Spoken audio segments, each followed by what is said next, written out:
Hello दोस्तों, आप सभी का बहुत बहुत स्वागत है अभी के इस वीडियो में। अगर आप है बिहार बोर्ड क्लास 9th के स्टूडेंट तो आप सभी के लिए मैं हिंदी मातृभाषा का पेपर लेकर के आ चुका हूं। इस वीडियो को आप लोग लास्ट तक देखिए। इस वीडियो में हम लोग सारे ऑब्जेक्टिव और सब्जेक्टिव को क्लियर करने वाले हैं, तो एक एक करके आप लोग इस वीडियो को देखना शुरू करिए। यहाँ पे सबसे पहले हम लोग आ जाएंगे स्तंभ अ में, और यहाँ पे वस्तुनिष्ठ प्रश्न आप लोग को दिए गए हैं 1 से लेकर के 30 तक, जिसमें से मात्र आप लोग को 25 का आंसर करना है। और यहाँ पे आपका जो OMR सीट मिलेगा उसको काले या नीले बॉल पेन से ही भरना है, इसमें स्पष्ट रूप से लिखा गया है। चलिए, पहला क्वेश्चन है कि शिवपूजन सहाय के एकमात्र उपन्यास का नाम क्या है, तो इसका हो जाएगा आपका ऑप्शन नंबर बी यानी कि देहाती दुनिया। अगला है राजेंद्र प्रसाद का जन्म कहाँ हुआ था, तो ये हो जाएगा आपका ऑप्शन नंबर ए यानी कि सारण जिला में। अगला यहाँ पर है इत्सिंग किस देश से आया हुआ था, तो इसका हो जाएगा आपका ऑप्शन नंबर डी यानी कि चाइना यानी चीन से। नेक्स्ट है माँ ने चंपिया को किसके छिलके उतारने को कहा था, तो शकरकंद। अगला हम लोग देखेंगे तो यहाँ पर है अमृतलाल नागर मूलतः क्या थे, तो अमृतलाल नागर मूलतः थे गुजराती। उसके बाद अगला है भारत में पहली बार सिनेमा कब दिखलाया गया था, तो इसका हो जाएगा आपका ऑप्शन नंबर ए यानी कि 1896 ईस्वी में। अगला है अष्टावक्र रेखा चित्र के रचनाकार कौन है, तो ये हो जाएगा आपका ऑप्शन नंबर बी यानी कि विष्णु प्रभाकर। अगला यहाँ पर है टॉलस्टॉय के पुस्तकालय में कितनी पुस्तकें थी, तो टॉलस्टॉय के जो है पुस्तकालय में पुस्तकें थी वो थी 23,000 लगभग। अगला है प्रभु जी तुम चंदन हम पानी के रचनाकार कौन है, तो इसका हो जाएगा आपका ऑप्शन नंबर ए यानी कि रैदास। अगला हम लोग देखेंगे तो यहाँ पर है मधुमालती किन की रचना है, तो मधुमालती जो रचना है वो है मंझन की। अगला है गुरु गोविंद सिंह का मूल नाम क्या था, तो गुरु गोविंद सिंह का मूल नाम था गोविंद राय। अगला यहाँ पर है मैं नीर भरी दुख की बदली कविता किस पुस्तक से ली गई है, तो ये लिया गया है, इसका आप लोग का आंसर हमारे पास मौजूद नहीं है इसलिए आप लोग इसको छोड़ देंगे। अगला है रवि की सवारी आने पर मैदान छोड़कर के कौन भागता है, तो ये हो जाएगा आपका ऑप्शन नंबर सी यानी कि तारे। अगला है केदारनाथ अग्रवाल पेशे से क्या थे, तो केदारनाथ अग्रवाल पेशे से थे वकील। अगला यहाँ पर है आ रही रवि की सवारी कविता के कवि कौन है, तो इसके कवि हैं आपके हरिवंश राय बच्चन। अगला है यहाँ पर है महाशय शब्द का स्त्रीलिंग रूप क्या होगा, तो ये हो जाएगा आपका ऑप्शन नंबर बी यानी कि महाशया। अगला है मैं कलम से लिखता हूँ, तो ये हो जाएगा आपका ऑप्शन नंबर ए, या ये है आप लोग का करण कारक का उदाहरण है। अगला यहाँ पर है जिस शब्द से किसी काम का करना या होना समझा जाए उसे क्या कहते हैं, तो उसे कहा जाता है आप लोग का वो कहा जाता है क्रिया यानी कि ऑप्शन नंबर सी। अगला यहाँ पर है क्वेश्चन कि लड़का आया था किस काल का उदाहरण है, तो ये आप लोग यहाँ पे देखिए सकते हैं कि आया था यानी कि बीता हुआ समय का बोध हो रहा है, इसलिए यहाँ पे भूतकाल हो जाएगा। अगला हम लोग देखेंगे तो यहाँ पर है अपमान में कौन सा उपसर्ग है, तो यहाँ पे अप हो जाएगा। अगला है गाने वाला शब्द में कौन सा प्रत्यय है, तो इसका हो जाएगा आपका ऑप्शन नंबर सी यानी कि वाला।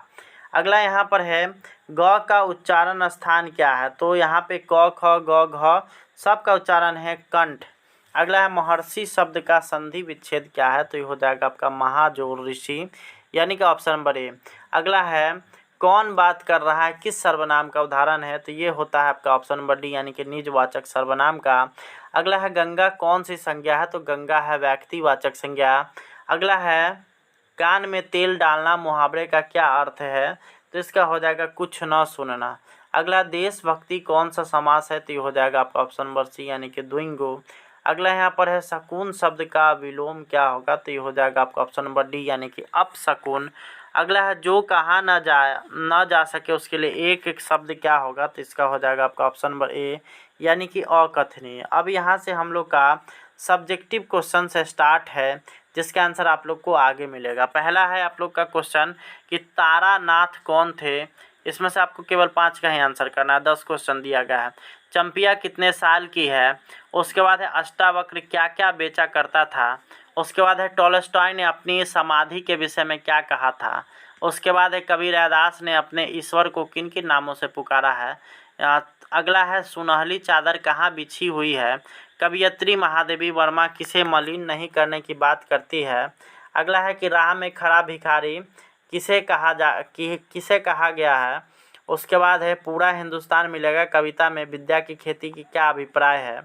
उसके बाद है यहाँ पर विशेषण किसे कहते हैं।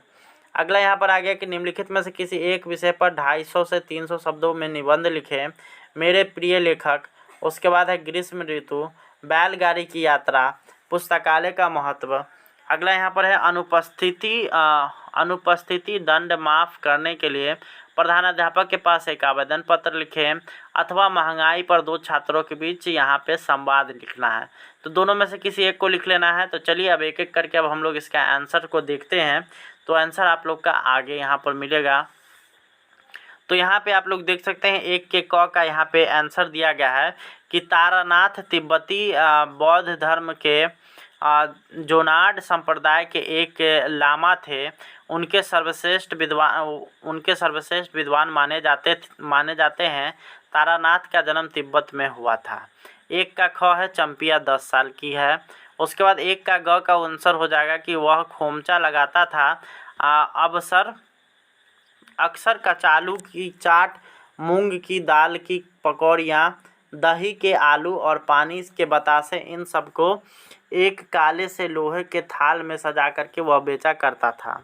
उसके बाद अगला है यहाँ पर है कि अपने समाधि के विषय में टॉलस्टॉय ने आदेश जारी किया था कि मृत्यु के बाद निर्धन से निर्धन व्यक्ति की जैसी समाधि होती है उनकी भी वैसे ही समाधि बने और उनकी मृत्यु पर किसी का भी भाषण न हो। एक का घ यहाँ पे आप लोग देख सकते हैं।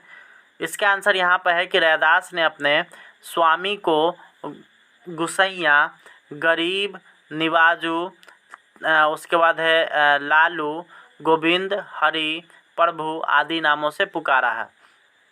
उसके बाद दो का घ का यहाँ पे आंसर है पुस्तकालय पुस्तकों और संसाधनों में देरी से भरी एक इमारत है। आधुनिक पुस्तकालय यानी कि पुस्तकालय पर लिखा गया यहाँ पर लेख है। आप लोग इस वीडियो को आराम से रोक करके इसको आराम से लिख सकते हैं। उसके बाद आप लोग आगे बढ़िएगा तो यहाँ पे इसमें अभी और भी है, यहाँ तक आप लोग आ जाएंगे। उसके बाद तीसरा नंबर है कि फीस माफ़ी के लिए प्रधानाध्यापक से प्रार्थना पत्र लिखना है। तो इसका आंसर आप लोग का यहाँ पे दिया गया है। आप लोग यहाँ पर आराम से इसको देख करके लिख सकते हैं।